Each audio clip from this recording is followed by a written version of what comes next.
sudah memenuhi undangan saya.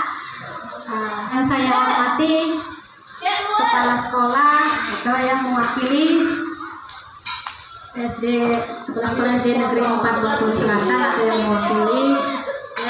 Saya hormati Dewan Guru, Bapak dan Ibu Dewan Guru SD Negeri 4 Bengkulu Selatan. Puji syukur kehadirat Allah Subhanahu wa Ta'ala yang telah memberikan kesempatan kita pada hari ini untuk berkumpul di sini dalam acara Diseminasi Budaya Positif Modul 1.4. Di sini kegiatan ini terlaksana karena ini merupakan tugas kami CGP untuk mendiseminasi atau mengadakan pengimbasan kepada guru-guru di SD Negeri 4 Bengkulu Selatan. Salawat dan salam teriring kepada Nabi kita Muhammad SAW. Karena semoga kita mendapatkan syafaatnya di yaumil akhir nanti. Amin amin ya rabbal alamin. Baiklah Bapak Ibu, pada hari ini kita akan sepakati dulu. Saya hanya kita memberikan sekadar sharing. Kami memberikan informasi mengenai budaya positif modul 1, diseminasi budaya positif. Oke, yel dulu. Bagaimana yel kita kemarin itu yang pernah kita kan? Begini aja. Saya akan mengatakan SD Negeri 4, jawabnya yes, oke. Yes, bisa. Oke. Nah, yes, bisa. SD Negeri 4. Yes, bisa. Oke. Nah, biar lebih semangat lagi bisa berdiri Bapak Ibu, silakan.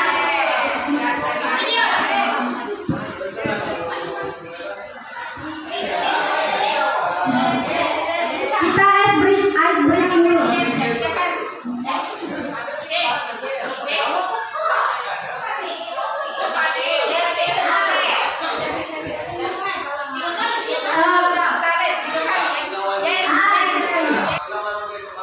Oke, ini adalah ice breaking biar kita lebih semangat. Ini sudah pagi menjelang siang, mungkin belum terlalu semangat. Sudah? Mulai? Jangan semangat ya. Ini kita Music for a child's heart, body and mind. Red Sam from the CD Action Fun Dance by the Learning Station. Arms up high, reach for the sky. Let's sing along to the silly, silly Red Sam song. Oh, Red Sam song, oh, Red Sam song, oh, Red Sam song, oh, Red Sam song, oh, Red Sam song, oh, Red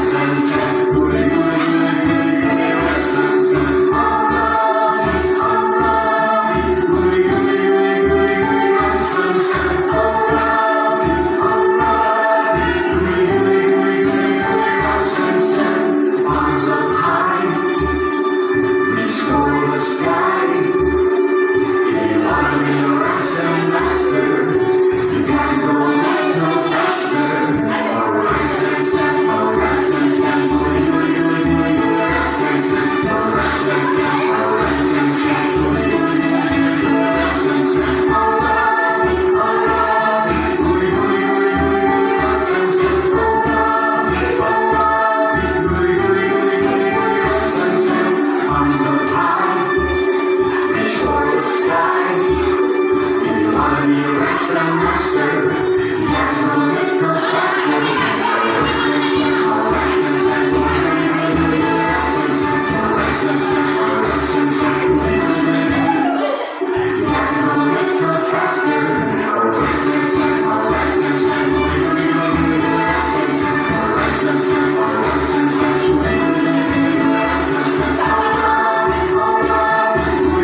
silakan kembali.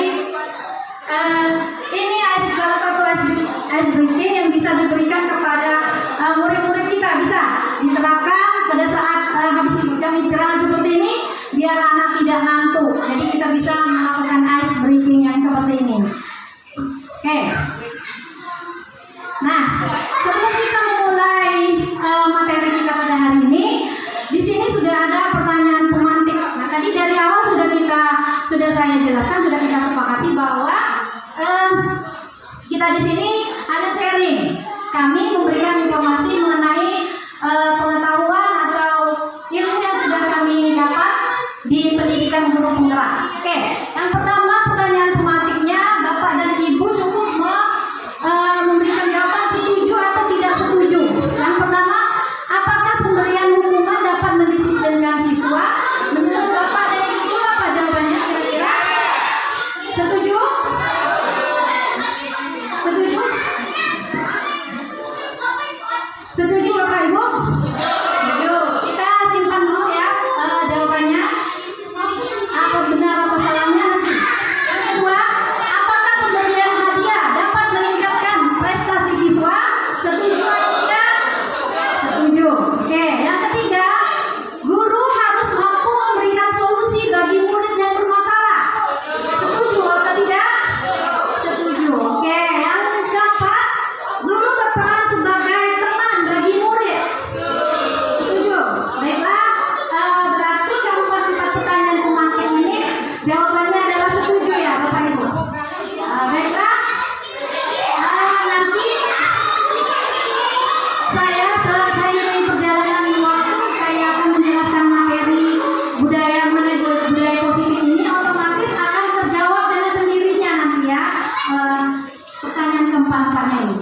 Next. Nah, sekarang awalnya kita ketahui dulu apa itu budaya positif. Budaya positif itu adalah merupakan perwujudan nilai-nilai universal atau keyakinan yang diterapkan di sekolah. Nilai-nilai universal ini artinya nilai-nilai yang diyakini, yang diyakini di seluruhnya. Misalnya seperti apa budaya positif itu? Contohnya apa ya? Di sini budaya positif misalnya nilai-nilai ya, membiasakan membuang sampah pada tempatnya, ya, mengucapkan salam. Ada lagi Bapak Ibu? Nah, nilai-nilai universal atau keyakinan ini sudah kita yakini bahwa nilai tersebut benar, ya, benar adanya dan diakui secara universal. Artinya, ketika anak-anak kita sudah melalui ke jenjang berikutnya, walaupun dia sudah kuliah, nilai-nilai tersebut tetap berlaku. Berlakunya itu secara universal. Oke. Nah, di budaya positif ini ada konsep inti. Konsep inti dari budaya positif ada 6 yang akan saya jabarkan nanti ya. Yang pertama, disiplin positif. Yang kedua, motivasi perilaku manusia. Yang ketiga, keyakinan kelas di sekolah. Yang keempat, kebutuhan dasar manusia.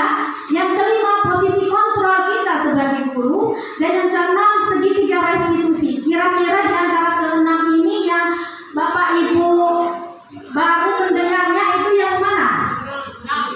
Nomor 6, segitiga restitusi. Ada yang lain? Apa Pak? Kopi? Di keenam ini yang mana yang kata-katanya mungkin masih asing bagi kita? Segitiga restitusi. Ya, nanti kita akan menjelaskan apa itu segitiga restitusi.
kira-kira yang berharga, Pak?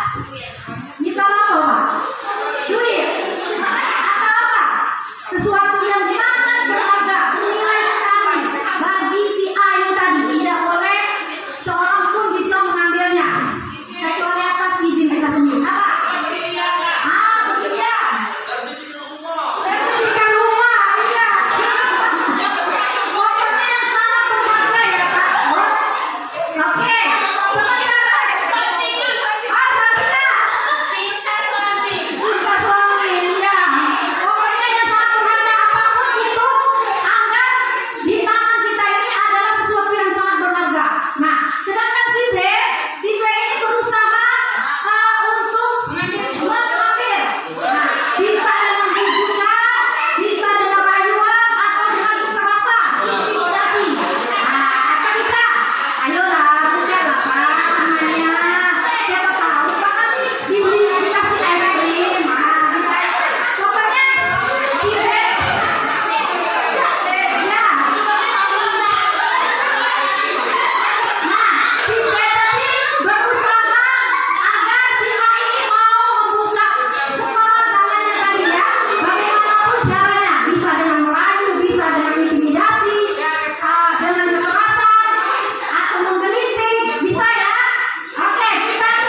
capek, kasihan nggak kasihan dengan orang tuanya. Pastilah murid tadi kan merasa bersalah atas tingkah dia kan, membuat orang tuanya menjadi kesal karena perbuatan dia. Nah, ilusi di sini bahwa kita menganggap kita bicara seperti itu akan membuat siswa tadi merasa menguatkan karakter. Padahal menurut teori kontrol itu menuju identitas murid tadi menjadi gagal.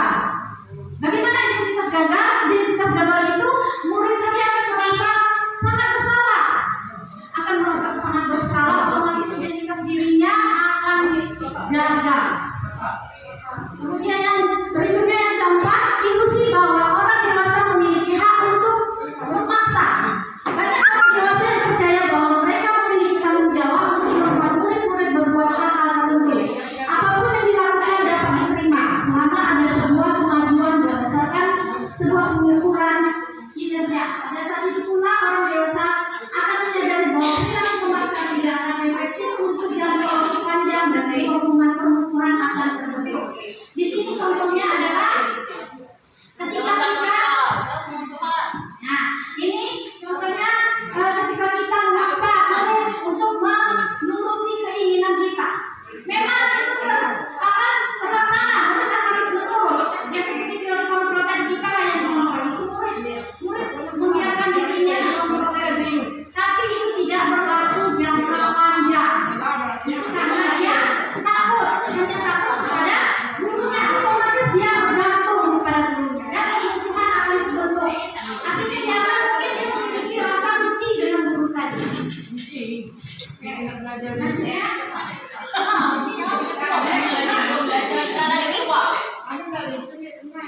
Nah, di sini stimulus respon akan berubah berdasarkan teori kontrol. Ada beberapa di sini ya Bapak Ibu. Realitas atau kebutuhan kita sama, tapi menurut teori kontrol, realitas atau kebutuhan kita berbeda. Yang kedua, semua orang melihat hal yang sama, tapi menurut teori kontrol, semua orang memiliki gambaran berbeda. Nah, yang di sini maksudnya seperti kita sekarang ini, kurikulum merdeka ini nanti adanya pembelajaran berdiferensiasi, di mana kita sebagai guru akan memenuhi semua kebutuhan anak. Kan di dalam kelas kita itu anak-anaknya kan berbeda, ada yang cepat nakal, ada yang lambat. Nah, di sini dijelaskan bahwa setiap orang memiliki gambaran berbeda. Itu menurut teori kontrol yang adanya pembelajaran berdiferensiasi tadi ya. Kemudian kita mencoba mengubah orang agar berpandangan sama dengan kita. Itu stimulus kontrol dan stimulus respon. Sedangkan menurut teori kontrol, semua perilaku memiliki tujuan. Jadi anak yang bermasalah itu memiliki latar belakang tersendiri. Mengapa dia melakukan hal tersebut? Nanti kita akan belajar tentang kebutuhan dasar manusia. Berikutnya, orang lain bisa mengontrol saya. Tapi teori kontrol menyatakan hanya Anda yang bisa mengontrol diri Anda. Nah, tadi kan sudah kita permainan tadi, berarti hanya kita yang bisa mengontrol diri kita. Kemudian saya bisa mengontrol orang lain. Tapi menurut teori kontrol, Anda tidak bisa mengontrol orang lain. Yang berikutnya, pemaksaan ada pada saat bujukan gagal. Kolaborasi dan konsensus menciptakan pilihan-pilihan baru. Yang terakhir, model berpikir menang kalah, model berpikir menang-menang. Lanjutnya, nah dari teori kontrol tadi kita dibawa untuk menuju ke disiplin. Nah, sebelumnya ada yang bisa memberikan contoh apa itu disiplin. Yang tergambar di pikiran kita pasti disiplin itu adalah tepat waktu, bertanggung jawab, apalagi jujur. Itu contoh-contoh disiplin. Nah, disiplin di sini kita sering memaknai bahwa disiplin itu sebuah hukuman, bisa jadi peraturan untuk dilanggar, seperti itu ya. Adanya anak yang melanggar. Nah, tapi di sini disiplin ini akan kita jadikan menjadi positif. Secara umum disiplin positif adalah suatu pendekatan untuk menerapkan disiplin dari dalam diri anak. Jadi mulai dari disiplin tadi, kita jadikan disiplin itu disiplin yang positif. Artinya anak melakukan sesuatu itu karena keinginannya dari dalam, bukan faktor-faktor yang lain. Disiplin dari dalam diri anak tanpa hukuman dan hadiah. Disiplin positif bertujuan untuk menumbuhkan kesadaran serta memberdayakan peserta didik tanpa penghargaan, ancaman atau hukuman. Bapak pendidikan kita Ki Hajar Dewantara menyatakan bahwa di mana ada kemerdekaan disitulah ada disiplin yang kuat. Sungguh pun disiplin itu bersifat self disiplin, yaitu kita sendiri yang mewajibkan kita dengan sekeras-kerasnya. Tetapi itu sama saja, sebab jika kita tidak cukup melakukan self disiplin, wajiblah penguasa lain mendisiplinkan diri kita dan peraturan demikianlah yang harus ada di dalam suasana yang merdeka. Lanjutnya. Nah, disiplin positif tadi tujuannya adalah menciptakan anak-anak memiliki nilai-nilai kebajikan universal, kebajikan yang diakui secara universal tadi, dan memiliki motivasi intrinsik dalam melakukan perubahan ke arah yang lebih baik. Nilai-nilai kebajikan mengacu kepada profil pelajar Pancasila. Nah, profil pelajar Pancasila ini memiliki 6 dimensi. Saya lihat kemarin tuh ada yang sudah ada lagunya, ya kan? Pelajar Pancasila kan beriman dan bertakwa, itu merupakan elemen dari profil pelajar Pancasila. Profil pelajar Pancasila itu yang pertama beriman, bertakwa kepada Tuhan Yang Maha Esa dan berakhlak mulia. Yang kedua mandiri, yang kedua berkebinekaan global, yang ketiga mandiri, yang keempat bergotong royong, kelima bernalar kritis, yang keenam kreatif. Nah, ini profil pelajar Pancasila. Yang inilah yang akan kita munculkan atau kita ciptakan. Sebenarnya anak-anak itu menurut pendidik Ki Hajar Dewantara itu ada garis-garis samar. Maksudnya walaupun mereka seperti itu tingkahnya mungkin mau membuat kita kesal, tapi sebenarnya dari anak itu ada garis-garis yang sama tentang kebaikan. Itu ada dalam diri anak itu. Tugas kita adalah menebalkan bagaimana cara kita menebalkan agar garis samar itu menjadi kuat. Garis-garis samar itu diibaratkan adalah kebaikan-kebaikan yang ada dalam dirinya. Meskipun dia sering membuat kita kesal, tapi di dalam setiap anak itu pasti ada garis-garis yang sama tadi. Tugas kita adalah menebalkan garis-garis tersebut. Nah, teori motivasi. Teori motivasi ini ada 3. Yang pertama untuk menghindari ketidaknyamanan atau hukuman. Pertanyaannya, apa yang akan terjadi apabila saya tidak melakukannya? Nah, ini motivasi ekstrinsik, takut akan hukuman.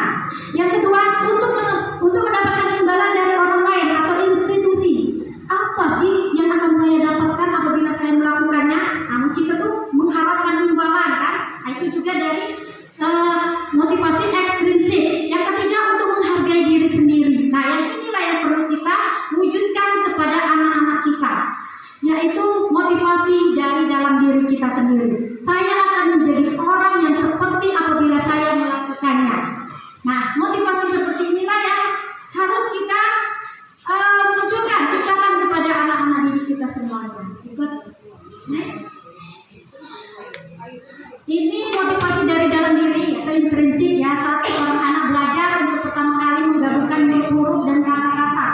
Jadi dia tuh sangat senang sekali, walaupun dia melakukannya itu tidak ada imbalan apa-apa.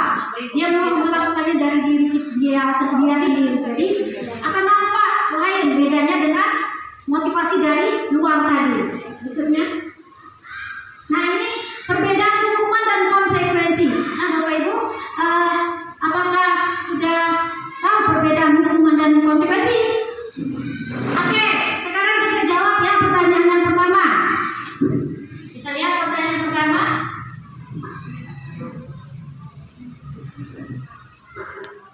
Nah, sekarang pertanyaan pertama, sesuatu yang menyakitkan harus terjadi. Itu kan pertanyaannya, ini perbedaan hukuman dan konsekuensi. Kalau hukuman, sesuatu yang menyakitkan harus terjadi, sedangkan konsekuensi membuat anak merasa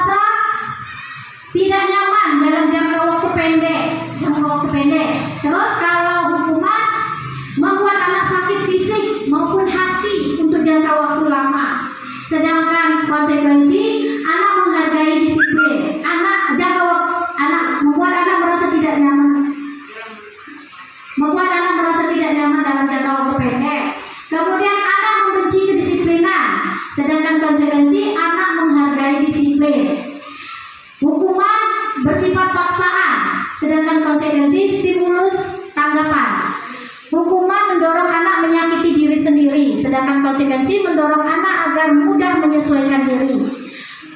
Hukuman konsep diri yang buruk, sedangkan konsekuensi konsep diri yang baik.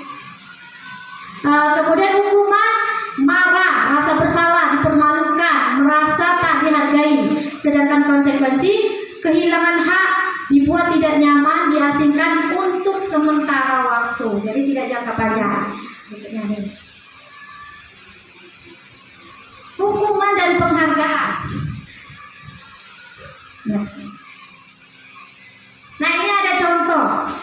Ibu Anas, guru kelas 2, mendapatkan masalah murid-muridnya tidak bisa tertib berdiri antri di depan pintu kelas dan selalu berebutan masuk ke dalam kelas setelah jam istirahat usai. Ini tentunya sangat mengganggu proses pembelajaran di mana kelas tidak dapat mulai tepat waktu karena Ibu Anas sibuk menenangkan murid-muridnya untuk waktu cukup lama. Akhirnya Bu Anas berpikir cepat dan mengandalkan stiker bintang. Jadi setiap murid yang baris rapi di depan kelasnya akan diberi stiker bintang. Akhirnya Ibu Anas ini tadi berhasil menertibkan siswanya tadi karena diiming-imingi dengan stiker bintang. Tapi beberapa waktu kemudian Ibu Anas tidak hadir ke sekolah karena sakit, jadi digantikan dengan guru yang lain. Tapi apa yang terjadi? Murid tadi kembali lagi tidak antri masuk ke dalam kelas. Nah, berarti di sini menyatakan bahwa pemberian motivasi tadi berupa penghargaan tadi tidak berlaku lama, tidak jangka panjang, ya kan? Nah, karena dia hanya ingin mendapatkan imbalan. Jadi kita di sini ingin menerapkan yang berlaku jangka panjang.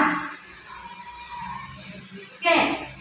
Nah, sekarang coba Bapak Ibu perhatikan dan kita jawab sama-sama ya. Yang pertama, Bapak dan Ibu ini sudah paham tadi tentang hukuman dan konsekuensi? Insya Allah. Oke. Kalau demikian, kita akan menjawab ini hukuman apa konsekuensi. Oke, yang pertama, mencatat 100 kali di dalam buku kalimat "saya tidak akan terlambat lagi". Itu hukuman apa konsekuensi? Oke, hukuman. Sekarang, lari mengelilingi lapangan basket 2 kali karena terlambat hadir di sekolah. Murid diminta untuk push up 15 kali karena tidak menggunakan masker ke sekolah. Hukuman. Menggantikan kertas tugas teman yang telah dicoret-coret. Konsekuensi. Membersihkan tumpahan air di meja tulis karena tersenggol pada saat belajar. Nanti kita lihat jawabannya. Murid disuruh untuk mengenakan sepatu seharian di sekolah karena tidak mengenakan sepatu hitam. Tidak mengenakan sepatu itu. Hukuman. Melakukan pemanasan sendiri karena terlambat 10 menit untuk pelajaran PJOK. Oke. Next kita lihat jawabannya. Nah, yang pertama, mencatat 100 kali di dalam buku kalimat "saya tidak akan terlambat" itu merupakan hukuman. Yang kedua, lari mengelilingi lapangan basket 2 kali karena terlambat. Hukuman. Murid diminta untuk betul tadi? Push up 15 kali, hukuman. Menggantikan kertas teman yang telah dicoret-coret. Konsekuensi. Membersihkan tumpahan air di meja. Konsekuensi. Murid disuruh untuk mengenakan sepatu seharian. Hukuman. Melakukan pemanasan. Konsekuensi. Nah, betul ya? Tepuk tangan, guru hebat semua ya, Bapak Ibu guru. Nah, berdasarkan bagan tersebut tadi, berikut penjelasan tentang hukuman konsekuensi, dan di sini ada restitusi. Hukuman itu tidak terencana sifatnya. Jadi tiba-tiba, misalnya kita lagi belajar, misalnya ada murid yang membuat kita kesal, pasti kita langsung, "Cuna, kamu bersih aja." Nah, langsung kan, tanpa anak mengetahuinya, itu hukuman.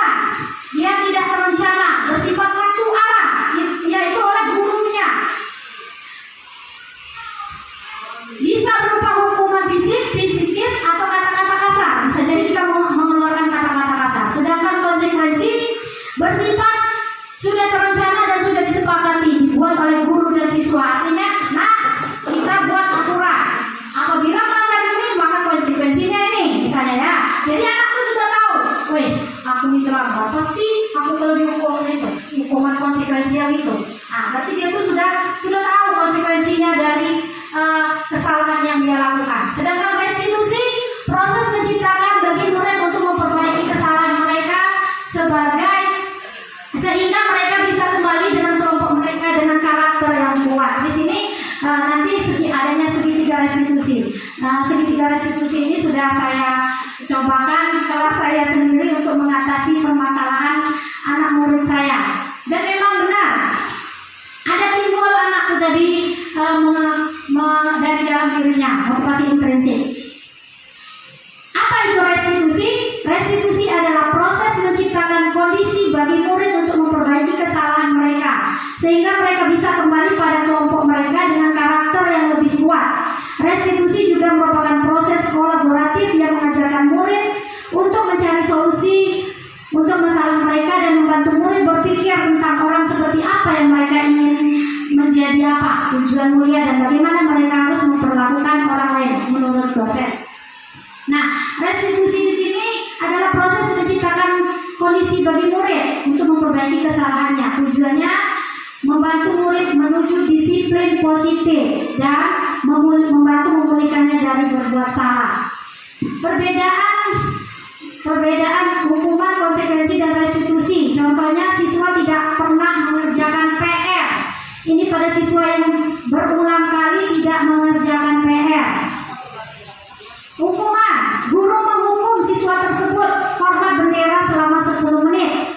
Bisa jadi guru marah dan murid menjadi takut, itu hukuman. Sedangkan konsekuensi, guru memberikan konsekuensi untuk mengerjakan PR saat istirahat sebanyak 3 kali lipat, itu konsekuensi. Konsekuensi tadi adalah yang sudah disepakati antara siswa dan guru. Sedangkan restitusi tadi, guru menanyakan keyakinan kelas. Konsekuensi untuk mengerjakan PR-nya saat istirahat sebanyak 3 kali lipat. Nah, keyakinan kelas. Sudah pernah mendengar keyakinan kelas, Bapak Ibu? Belum. Nah, nanti bisa diterapkan di kelasnya masing-masing keyakinan kelas. Nah, ini contoh keyakinan kelas. Pertama, cara kita membuat keyakinan kelas itu adalah kita minta anak-anak untuk menanyakan dengan anak-anak dulu. Kita siapkan dulu kertas plano yang mau dirempel, kemudian kita siapkan yang kertas sticky note yang berwarna-warni itu yang siap tempel. Nah, kita minta anak itu menuliskan maunya mereka kelas yang bagaimana. Saya sudah menerapkannya di kelas saya. Saya minta kepada anak-anak mau seperti apa kelas kita ini. Ada yang menjawab mau tertib, rapi. Nah, keyakinan kelas ini seperti kita peraturan kelas, hampir sama. Tapi kalau peraturan kelas itu kalimatnya itu negatif, misalnya tidak boleh buang sampah sembarangan, gitu. Tapi kalau keyakinan kelas kalimatnya seperti apa? Berupa umum, kata umum. Misalnya seperti ini, dilarang datang ke sekolah tepat waktu, kan? Mengandung kalimat yang positif. Peduli sesama, saling membantu, kan? Peduli sesama, termasuklah saling membantu. Awali pembelajaran dengan doa, belajar dengan merdeka dan bahagia, siap kerja mandiri dan kolaborasi. Jadi nanti siswa kita minta untuk menuliskannya di kertas sticky note, ditempelkan. Nah, kemudian kita akan memilah-milah kalimat mana yang sama. Jadi kita buat secara umum. Jadi bentuk keyakinan kelas itu adalah kalimatnya kalimat yang bersifat umum. Nah, ini kesepakatan kelas. Peraturan dan keyakinan kelas. Contoh ya, keyakinan kelas itu berasal dari peraturan itu sendiri, tapi diubah ke dalam kalimat positif.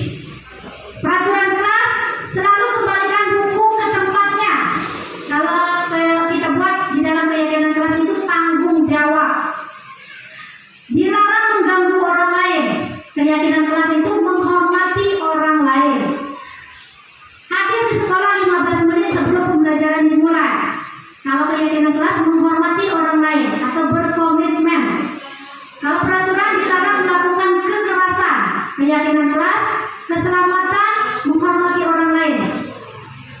Peraturan dilarang menggunakan narkoba. Sedangkan keyakinan kelas, kesehatan. Bergantian atau menunggu giliran, menghormati orang lain, bersabar, menggunakan masker untuk kesehatan keselamatan. Jangan berlari di kelas atau koridor. Kalau keyakinan kelas, keselamatan, keamanan. Nah, tadi otomatis sudah terjawab pertanyaan pemantik tadi ya. Pertanyaan pemantik tadi apa tadi? Pertanyaan pemantik kita tadi sudah terjawab bahwa hukuman itu tidak berlaku jangka panjang. Kemudian 5 kebutuhan dasar manusia. Nah, tadi sudah kita singgung sedikit di depan tadi bahwa anak itu melakukan sesuatu itu pasti ada yang melatar belakanginya. Bisa jadi dia ingin memenuhi kebutuhannya. Kebutuhan manusia itu ada 5. Yang pertama, kebutuhan kasih sayang, kebutuhan bertahan hidup. Kedua, kasih sayang. Ketiga, penguasaan. Keempat, kesenangan. 5, kebebasan. Kan ada kalau bertahan hidup misalnya seperti makan, sering makan di dalam, misalnya sedang belajar, makan di dalam kelas. Kemudian dia menunjukkan ingin diterima, bisa jadi dia keliling-keliling biar diperhatikan terus, ditegur terus dengan gurunya, bisa karena membutuhkan kasih sayang, penguasaan, dan kesenangan, kebebasan. Nah, coba kita lihat ini termasuk kebutuhan apa. Ibu guru bilang aku tidak boleh bersenandung sewaktu mengerjakan tugas. Katanya kelas harus tenang, tidak ada suara.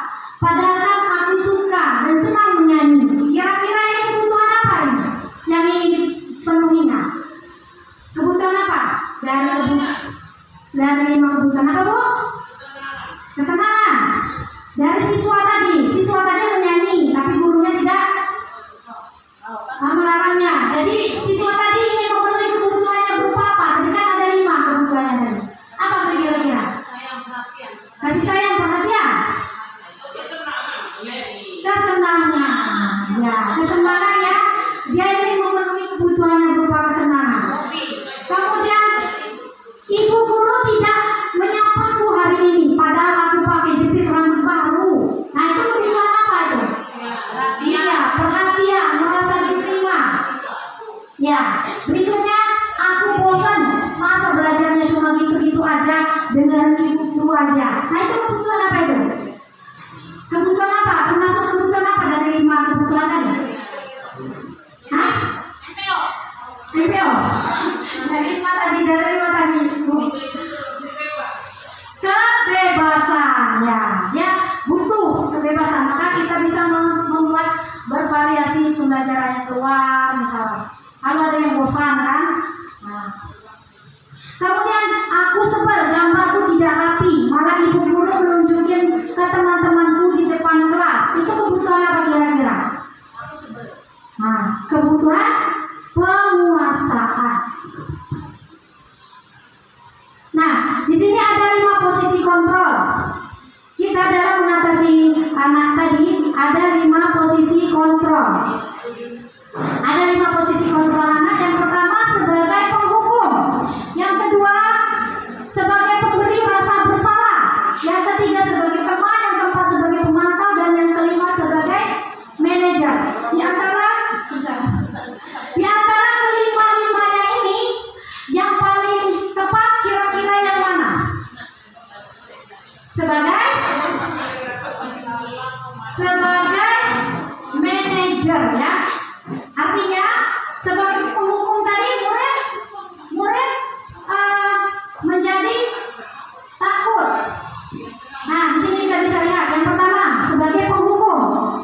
Seorang penghukum bisa menggunakan hukuman fisik maupun verbal.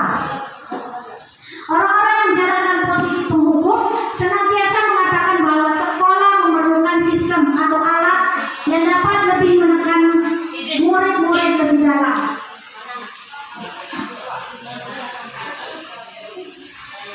Guru-guru yang menerapkan sedangkan posisi penghukum akan berkata, patuhi aturan saya atau awas.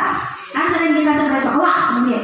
Nah, itu posisi sebagai penghukum. Yang kedua, posisi sebagai pembuat rasa bersalah. Pada posisi ini biasanya digunakan bersuara lebih lembut, mengelas. Wih, nak, kasihan kan, nak. Nah, kan suaranya akan lebih lembut. Pembuat rasa bersalah akan menggunakan keheningan sehingga membuat orang lain merasa tidak nyaman.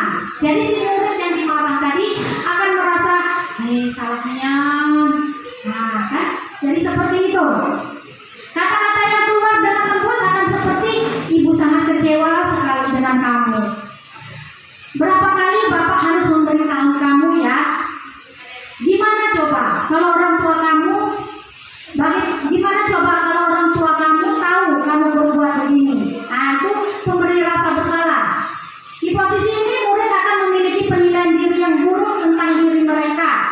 Murid merasa tidak berharga dan telah mengecewakan orang-orang yang disayanginya. Kemudian sebagai pemantau ini memantau, berarti mengawasi, memantau murid tadi. Kita bertanggung jawab atas perilaku orang-orang yang kita awasi.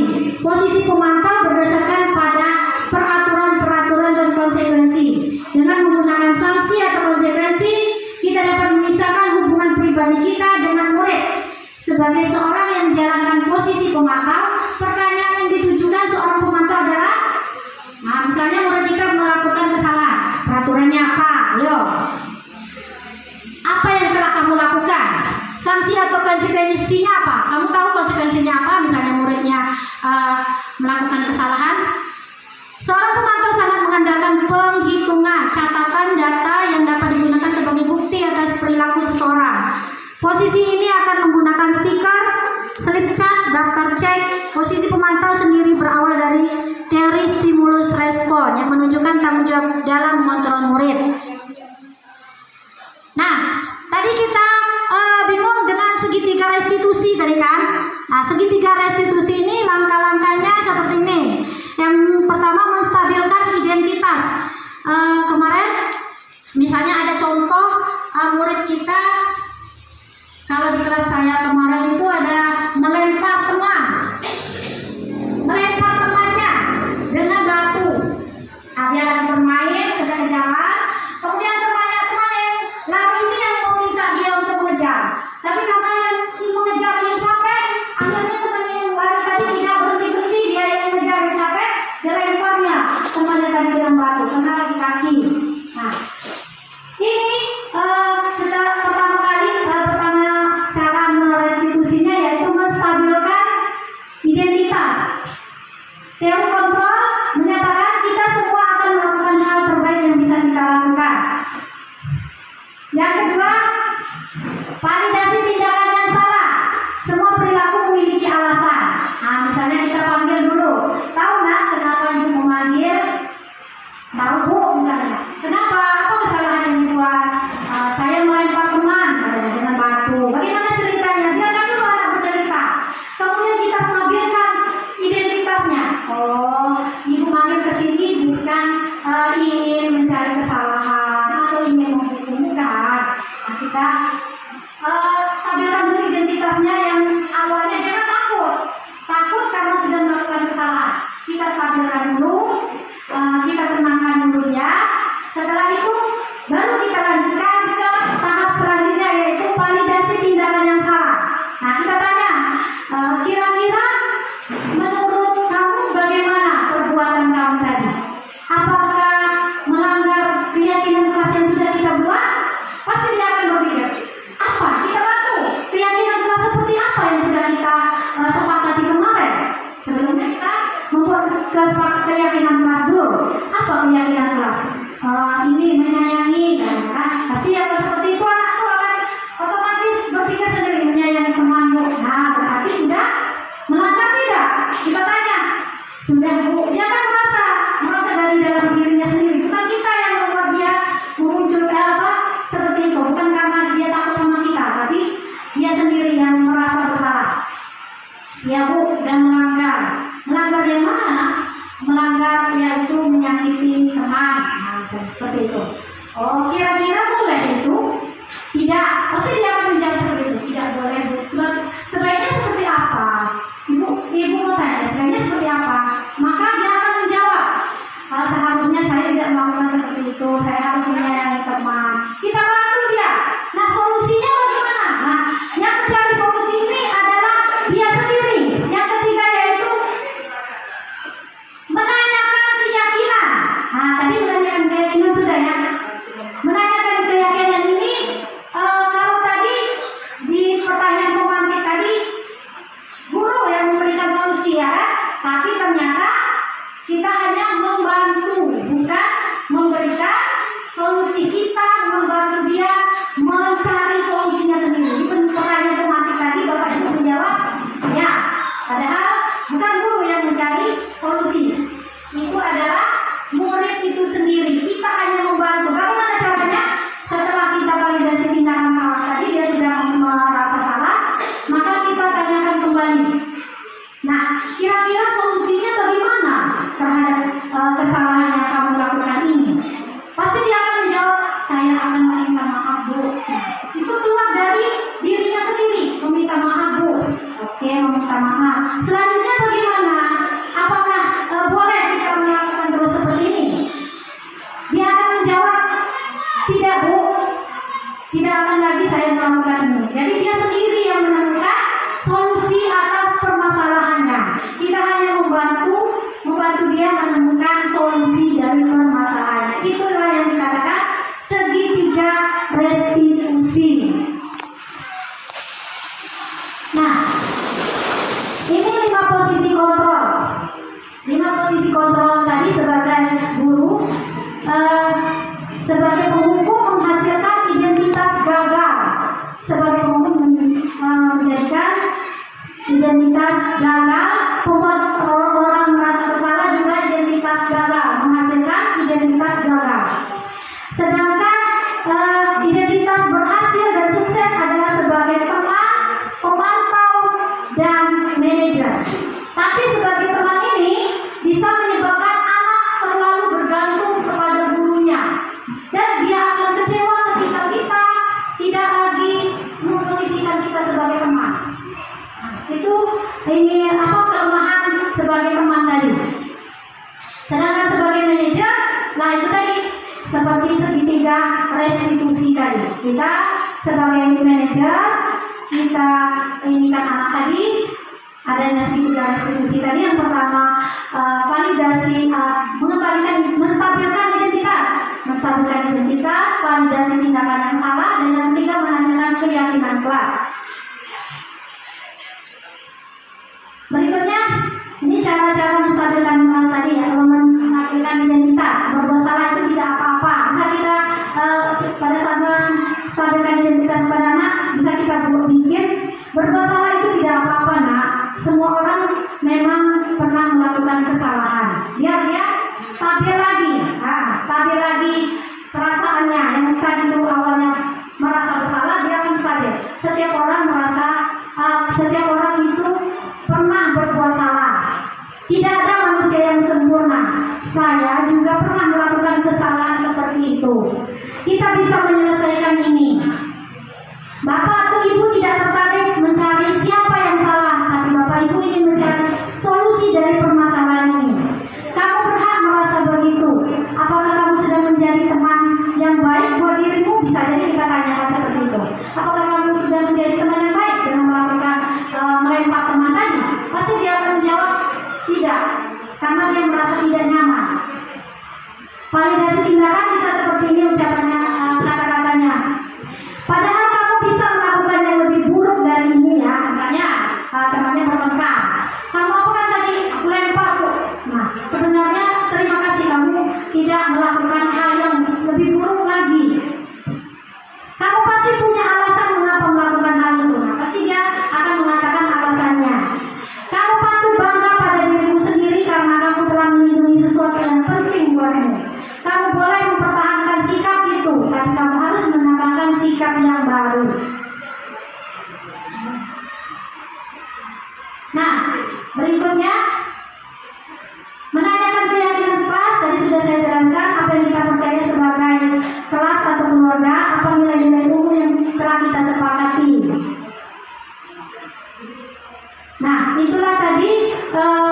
pemaparan dari saya budaya positif modul 1.4. Kira-kira ada yang masih belum Dipahami? Boleh? Ada pertanyaan? Boleh Bu, silakan. Terima kasih kepada Ibu Marlina yang telah memberi kesempatan. Di sini kami, terutama saya pribadi, belum keruan Bu Marlina.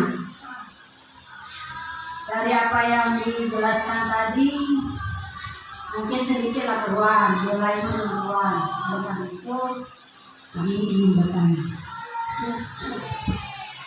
Pertama, selama ini kan sering saat ini ada yang dikatakan guru penggerak. Saya pribadi sendiri belum mengerti, belum paham apa tugas dan apa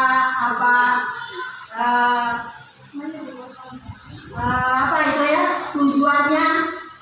Kalau dulu kita kan sering mendengar ada guru pemandu dalam KKG.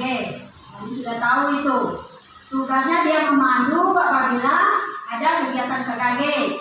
Misalnya ada di antara materi yang belum peserta kuasai. Kemudian juga ada yang dikatakan guru kelas. Kami juga sudah tahu bahwa guru kelas dikatakan guru kelas artinya dia mengajar di kelas seluruh bidang studi. Seluruh bidang studi ya yang ada di kelas. Dan guru bidang studi hanya salah satu mengajar bidang studi. Jadi oleh karena itu Bu Marlina, mohon penjelasannya. Pertama tadi itu apa maksudnya? Itu apa kerja guru penggerak itu pertama. Kemudian ada sedikit apa yang dijelaskan oleh Bu Marlina. Sebetulnya itu sangat bermanfaat terutama pada kami sebagai guru ya. Di situ tadi saya sangat tertarik ada apa yang dijelaskan oleh Ibu Marlina bahwa kita dalam memberikan pelajaran ataupun materi anak itu seharusnya yang lebih baik ada apa tadi motivasi ya, motivasi intrinsik itu tadi kan. Nah di sini saya pribadi itu bagaimana kira-kira kiat untuk menimbulkan motivasi intrinsik, artinya motivasi yang timbul dari diri anak sendiri. Apakah berbentuk nasihat, arahan, ataupun berupa benda yang harus diberikan oleh anak. Apakah saya sendiri perasaan saya apa nggak terasa gitu. Sulit sekali menerapkan itu, menimbulkan itu pada anak. Bagaimana kira-kira dia timbul motivasi intrinsik dari dirinya sendiri. Jadi hanya itu saja Ibu Marlina. Saya ucapkan terima kasih. Assalamualaikum warahmatullahi wabarakatuh. Waalaikumsalam. Terima kasih Bu. Saya akan menjawab pertanyaan yang pertama tadi. Yang pertama tadi guru penggerak, fungsi guru penggerak. Di sini kami mengikuti guru penggerak ini angkatan 9. Tugas guru penggerak itu adalah menyampaikan seperti ini Bu. Apa yang kami dapatkan di guru penggerak ini kami imbaskan ke guru-guru, bukan berarti mengajari seperti memimpin itu bukan, tapi berbagi ilmu sama-sama kita memperbaiki, membuat siswa-siswa kita memiliki disiplin positif, menciptakan pendidikan yang berpihak pada murid. Kan selama ini metode kita ceramah. Nah, bagaimana kita membuat metode itu berubah menjadi berpihak kepada murid? Kalau ceramah tadi tidak berpihak kepada murid karena ada murid yang bosan, dia ngerti, nyicip saja ibu nih. Nah, bisa jadi kita ubah biar semuanya itu berpihak kepada murid. Kita ciptakan pembelajaran yang berpihak kepada murid.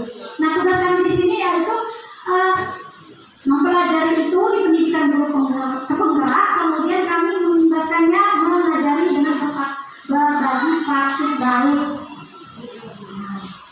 Berbagi praktik baik tadi ya. Nah, jadi seperti pembelajaran berpihak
Jadi pada saat dia mengajar, kita ingatkan, nah kita kan sudah membuat keyakinan kelas.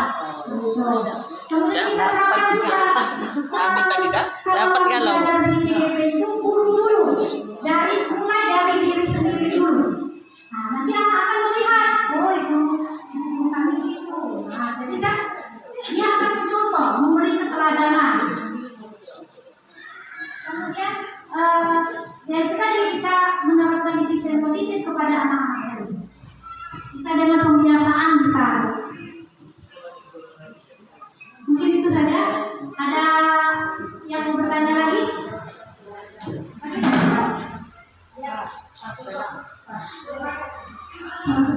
Ada lagi yang mau bertanya mungkin? Pak?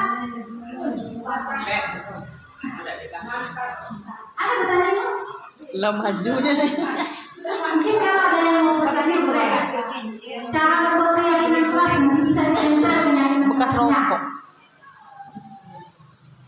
Tidak ada lagi? Sudah kita batas ini? Nah, oke. Baiklah, kalau sudah tidak ada lagi, terima kasih saya ucapkan kepada semua dewan guru, bapak ibu guru yang hebat, ya, kesempatan ini. Terima kasih sudah menghadiri kegiatan kita hari ini, pembahasan modul 1/4 budaya positif. Saya ucapkan wassalamualaikum warahmatullahi wabarakatuh. Saya akhiri dengan nafas hamdalah.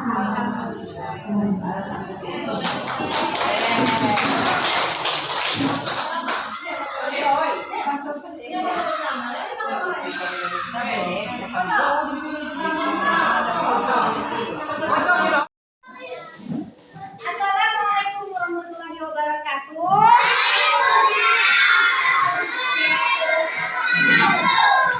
Apa kabar hari ini?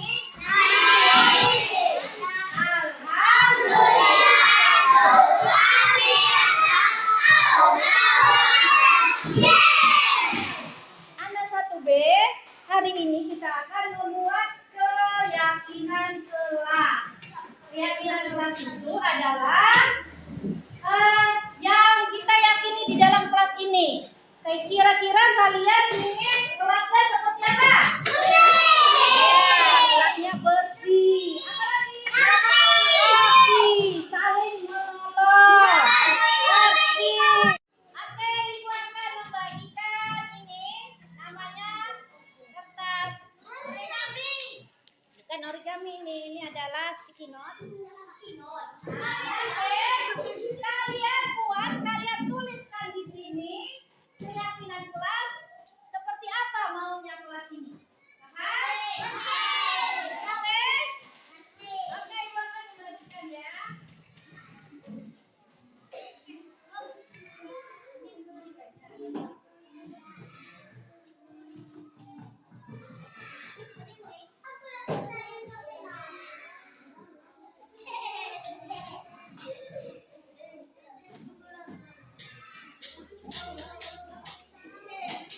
Silakan tulis. Tulis satu keyakinan kelas yang kalian inginkan di kelas ini. Oke, sekarang bagaimana? Sudah belum? Silakan ditulis.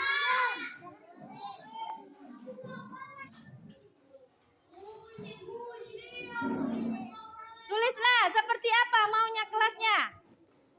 Mau kelasnya seperti apa? Misalnya saling menyayangi atau saling memberi, saling berbagi, boleh ditulis. Nggak apa-apa, dia belum bisa menulis, nggak apa-apa. Yang tidak bisa menulis boleh digambar. Seperti apa keyakinan kelas yang kalian inginkan? Ya, silakan. Kalian mau seperti apa? Saya mau saling berbagi. Berarti kalian tulis saling ada gambar orang berbagi, misal ya.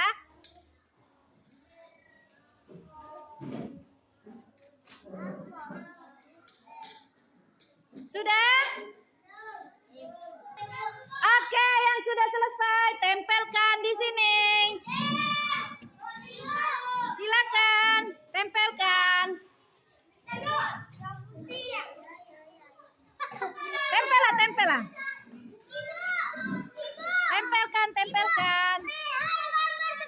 Iya, nggak apa-apa. Oke. Silakan. Terima kasih. Silakan duduk. Silakan duduk. Kelas 1B, silakan duduk. Ditempel. Yang sudah nempel, silakan duduk. Yang sudah nempel, silakan duduk. Silakan duduk yang sudah.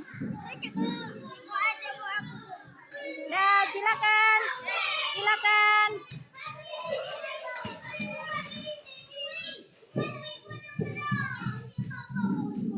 Balik. Nah, duduk lah. Nggak apa-apa. Sudah, sekarang silakan duduk. Silakan duduk. Terima kasih. Silakan duduk. B. B E B R B. Huruf B.